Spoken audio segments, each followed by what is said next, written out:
Assalamualaikum warahmatullahi wabarakatuh. Perkenalkan nama saya Putri Dwi Isabella, NRP 5026201036.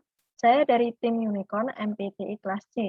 Jadi pada kesempatan kali ini saya akan menjelaskan terkait dengan APO 10 Manage Supplier. Areanya sendiri itu merupakan area manajemen, kemudian untuk domainnya yaitu align, plan, dan organize. Nah, jadi yang pertama-tama saya akan menjelaskan terkait dengan proses deskripsinya, yaitu untuk mengelola produk dan layanan TI yang disediakan oleh semua pemasok untuk memenuhi semua persyaratan perusahaan. Nah, persyaratan-persyaratannya itu meliputi pemilihan pemasok, pengelolaan hubungan, manajemen kontrak, dan peninjauan dan pemantauan kinerja pemasok.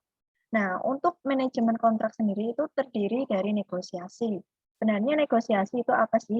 Jadi negosiasi itu merupakan suatu pembuatan administrasi dari suatu kontrak antara kedua belah pihak. Kemudian untuk peninjauan dan pemantauan kinerja pemasok ini kegiatannya meliputi mengamati, mencatat, dan menilai pemantauan kinerja pemasok yang meliputi efektivitas dan kepatuhan dari suatu perusahaan tersebut. Nah, kemudian ada 3 tujuan yang terkait dengan IT, yaitu risiko bisnis terkait IT yang dikelola, kemudian pengiriman layanan TI sesuai dengan kebutuhan bisnis, dan yang ketiga yaitu kelincahan TI. Nah, di sini ada kata-kata risiko bisnis. Jadi, risiko itu merupakan suatu ketidakpastian yang dihadapi oleh perusahaan dan dapat menyebabkan kerugian atau kegagalan pada perusahaan tersebut, di mana ketidakpastian ini menyulitkan perusahaan untuk mencapai target yang telah ditentukan. Kemudian untuk kelincahan TI sendiri itu berkaitan dengan seberapa banyak jumlah gangguan bisnis terkait dengan insiden layanan TI atau permasalahan-permasalahan yang muncul terkait dengan layanan TI tersebut.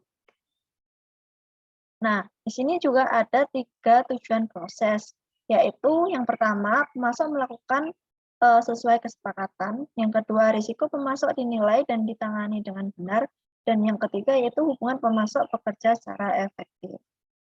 Nah, untuk pemasok melakukan sesuai kesepakatan ini parameternya yaitu persentase pemasok yang memenuhi persyaratan yang telah disepakati.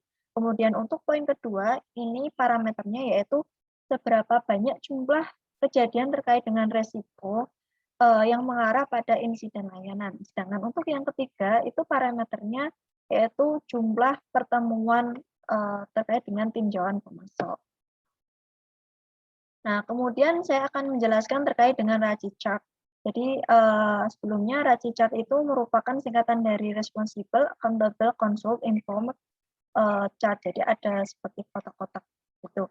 Jadi untuk responsible itu merupakan orang yang melakukan suatu tugas atau pekerjaan hingga selesai. Jadi dari awal hingga pekerjaan itu selesai. Sedangkan accountable itu merupakan orang yang bertanggung jawab terhadap tugas yang telah dilimpahkan kepada anggotanya dan memiliki otoritas untuk mengambil keputusan tersebut dan menyetujui hasil dari keputusan.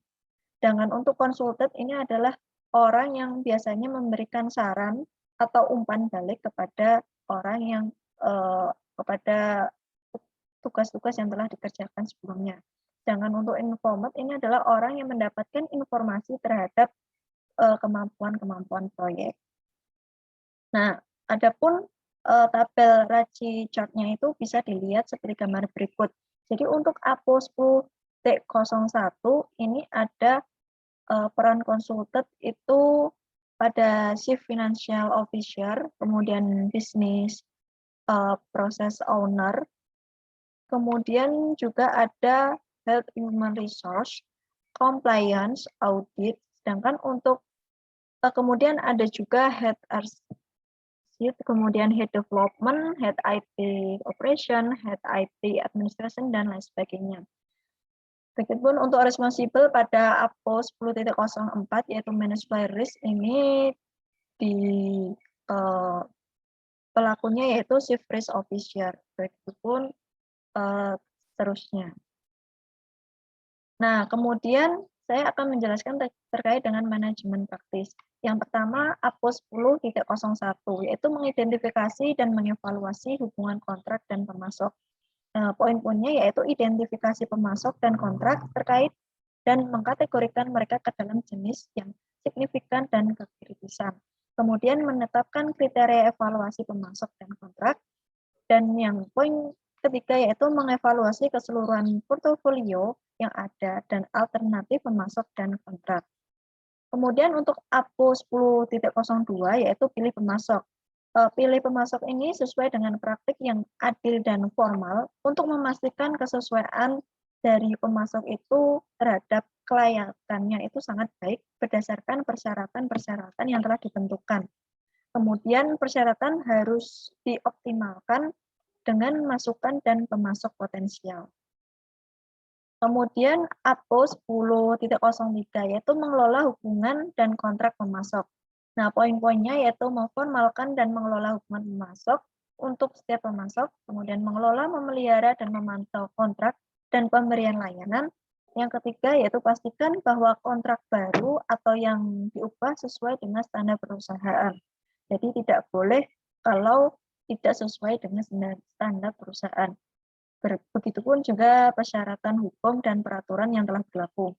Kemudian pada APO 10.03 ini juga menangani perselisihan kontrak. Kemudian ada APO 10.04 yaitu mengelola risiko pemasok. Poinnya yaitu mengidentifikasi dan mengelola risiko yang berkaitan dengan kemampuan pemasok untuk terus memberikan penyampaian layanan yang aman, efisien, dan efektif. Nah, untuk APO 10.04 sendiri, untuk input deskripsinya itu ada dua, yaitu hasil penilaian risiko pihak ketiga dan analisis risiko dan laporan profil risiko untuk pemangku kepentingan. Untuk input description yang pertama, itu untuk outputnya sendiri, risiko pengiriman pemasok yang teridentifikasi.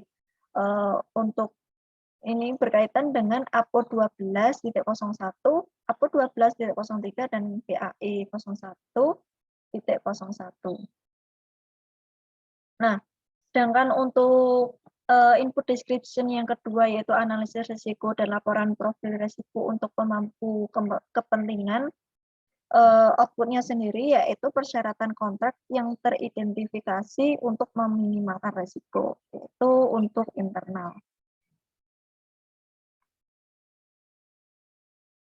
Kemudian APO 10.05 ini yang terakhir yaitu memantau kinerja pemasok dan kepatuhan. Tinjauan secara berkala, kinerja pemasok secara keseluruhan, kepatuhan terhadap persyaratan kontrak dan nilai uang, dan mengatasi masalah yang teridentifikasi. Jadi kepatuhan secara keseluruhan tadi itu merupakan manajemen praktis dari APO 10 yaitu manage buyer. Nah, mohon maaf bila ada salah kata. Wassalamualaikum warahmatullahi wabarakatuh.